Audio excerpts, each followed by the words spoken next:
Here's something that I was pondering recently. Life's more meaningful when you actually value something. I think we can all agree, right? So the question I'd ask is not what you specifically value, because that's subjective. You can value whatever you like. Here's the question: from which standpoint do you value things?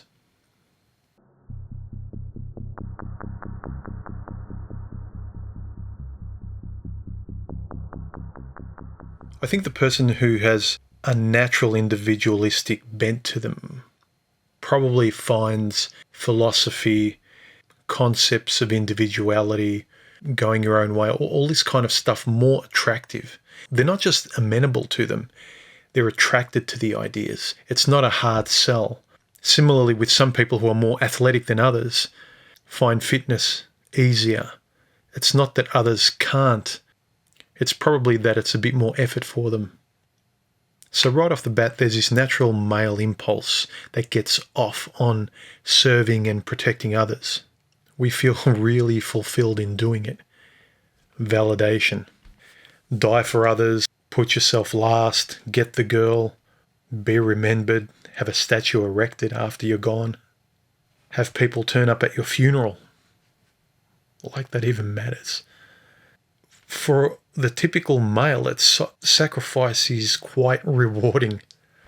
But the bittersweet truth is that you'll never know it unless you survive the odds. Men are quite naturally sacrificial in this way, whereas women typically aren't in this way. They don't get off on it the way men do. Women might sacrifice for their children, which in general is an extension of them. But women tend not to sacrifice for the good of society and get off on it the way men do. This is subjectively healthy in its own right, and I think a lot of men could do well to learn a lesson from women in this regard, valuing themselves quite selfishly, given the payoff for being sacrificial in today's world as a man. So the question again, from what firm perspective do you value things? Do you value things in life from the stance of your group, your tribe, your gender, for the good of humanity, of the species, for mankind's sake? Is your holy book your absolute perspective and blueprint of life? Is your prefrontal cortex and consciousness completely in the off switch? Or are you, the alive and rational individual, at the center of your responsible outlook? Do you consciously matter? Do you act in your own self-interest? This is something I was thinking about in terms of consciousness and actually being here and making conscious choices. Which speaks loudest to you? Quite naturally, I mean, when you reflect on the choices and routines in your life. Is the survival of the species acting strongest in you? Or is the survival of you the loudest knee-jerk reaction? Is that where you act from? Is that where you operate from? And not just in some interesting existential waxing on about philosophy. What side is actually driving your daily choices and routines? Quite reflexively. On the one hand, we typically sit obediently and completely let go. We're on the merry-go-round of safe, certain biology. Or we parachute out of a plane with our risky individuality. Most people pick, or rather don't pick, but rather they submit to the warm glow of biology. I see biology as this warm, safe, communal campfire, whereas individual free will is some kind of cold yet refreshing wilderness. The autopilot of the species is a no-brainer. It's resting your head on a pillow, it's hitting the snooze button. Our grandfathers and fathers did it before us. It works. It's common, it's certain. But certain to who? To you? Who's pulling your strings? It's an interesting thing to think about. It reminds me sometimes when you're driving and you're thinking of something else and all of a sudden you find yourself at home and you think, how the hell did I get home? I don't remember turning down all those streets. Sometimes I think when we're on the autopilot of biology and the species, that's kind of what happens. Comfort and safety didn't create civilization or break new frontiers or come up with new ideas and perspectives. Or here's another mental curveball. The safety of the herd and the species isn't compelling you to listen to me now. Something else is drawing you, your individuality. These two sides of us, survival of the species and the survival of the self or the individual. The survival of the species kind of person, they're the sacrificial kind of person, the safe gynocentrist, the traditionalist, keeping the world safe for women and children and families. The safe conformist who usually has their identity given to them by blind faith systems, which ensures the group. I get it, it's quite rational. Their faithful security is usually given to them by a book, a flag, or even a football team, and is strengthened by the largesse and safety of that group. There's no room for skepticism or questioning. You see, because then there's the stubborn individual, like I have in me, who, unlike the species person, finds groups and conformity not a warm campfire, but something irritating, something stifling, something claustrophobic, something causing me to disappear, not grow. It doesn't energize me. So these two different people, one side finds meaning and is enriched and energized by the group, or it does exactly the opposite to the individual. I've found it quite interesting, two sides in most of us and which side of you speaks loudest, and how that informs your life and the decisions you make and the friction you have in deciding who you are when you're trying to work out your way in life with these two things inside you. And look, I don't know if you can will these things into existence. I think a lot of it is innate. The will and drive and nature of a specific person. I think they're callings. That's the best way I can describe them. And one side or the other dominates in all of us, I'd contend. Sit with that for a moment. Not what you wish is naturally in you.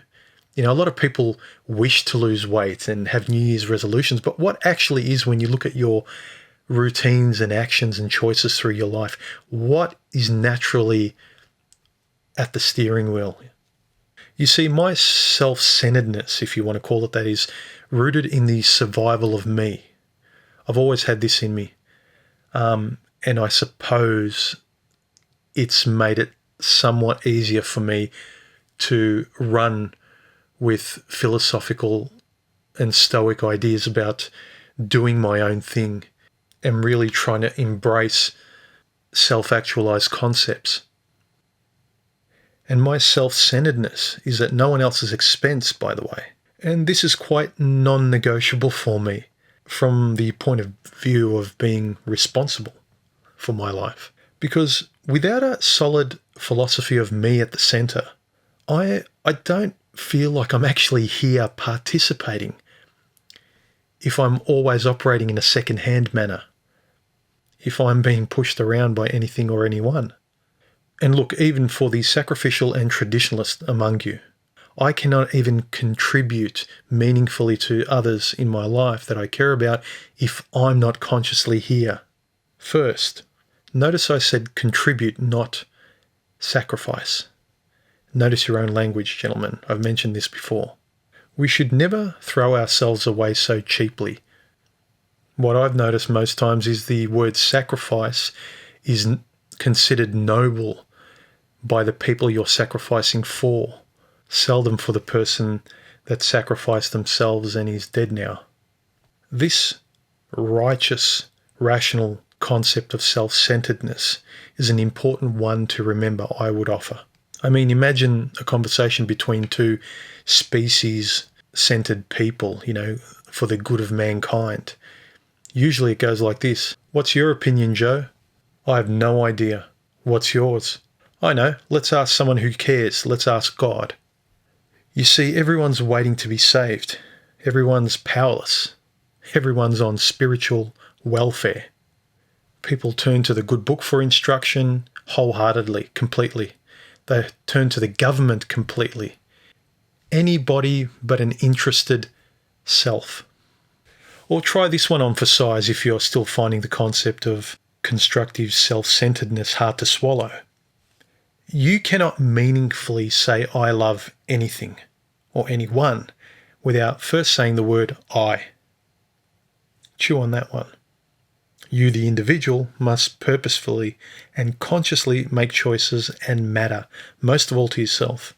You should, I humbly offer, be responsible for being here and alive, unlike the majority of people who offload personal responsibility to their group, race, team, religion, gender, sex, or whatever. Anybody except for themselves. This type of spiritually lazy, selfless person is barely conscious in my estimation, and I don't use selfless in the positive way. When I talk about selflessness, generally I mean the person that has no sense of themselves, no self-awareness.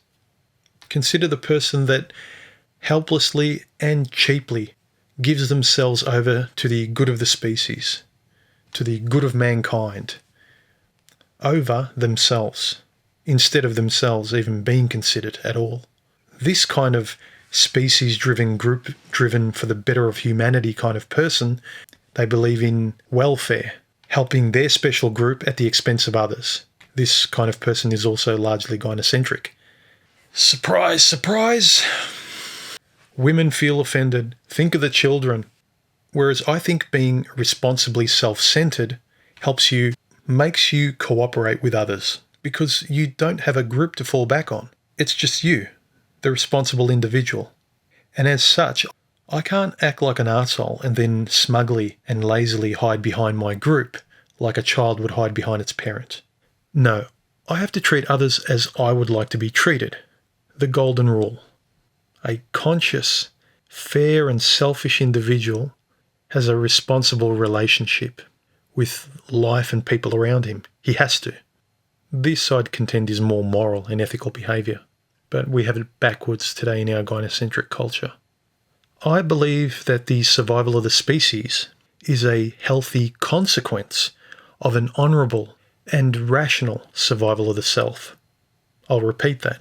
The righteous survival of the self comes first. The survival of the species takes care of itself as a result of a multitude of ethical and responsible individuals cooperating because they have to.